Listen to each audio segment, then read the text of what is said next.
صرح الفنان المغربي سعد المجرد أمام القضاء الفرنسي يوم الاثنين بأنه معرض لارتكاب الأخطاء كأي إنسان.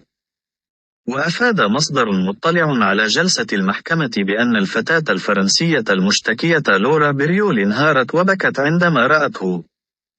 وتحدث الفنان عن إدمان المخدرات، حيث أكد للقاضي أنه ليس مدمنا على الكحول والمخدرات، وأنه نادرا ما يتعاطاهما في بعض المناسبات. وأشار المصدر إلى أن تعاطيه للكوكايين في عام 2016 لم يتجاوز الكمية المعقولة.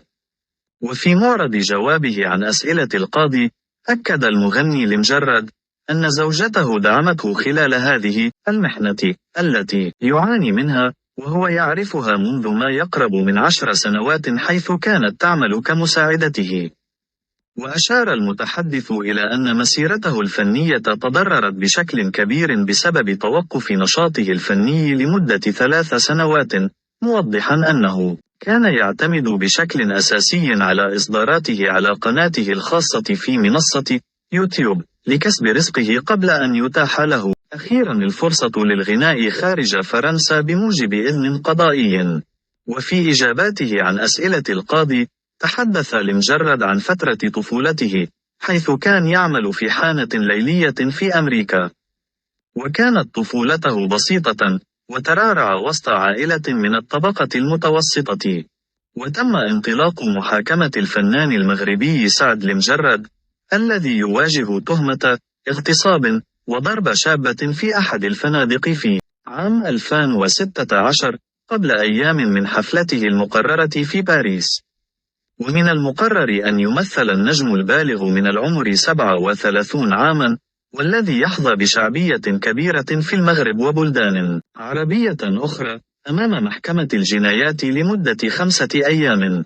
وتم الإبلاغ عن الواقعة من قبل لورا بريول في أكتوبر 2016، حيث اتهمت لمجرد بالاعتداء عليها ومحاولة اغتصابها في الفندق الذي كان ينزل فيه، بعدما رافقته إلى هناك بعد لقائهما في ملهى ليلي.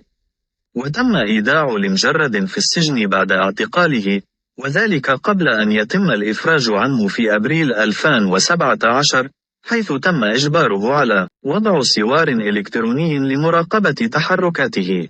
في عام 2018 تم سجنه مرة أخرى لفترة قصيرة بعد توجيه اتهامات باغتصاب شابة في مدينة سان تروبي الفرنسية. وقد صرح فريق الدفاع عن لمجرد بأن الفتاة حضرت بشكل طوعي إلى غرفته، ولم تعبر بوضوح عن عدم رضاها، وأنه لا يوجد أي دليل على أن لمجرد اغتصبها.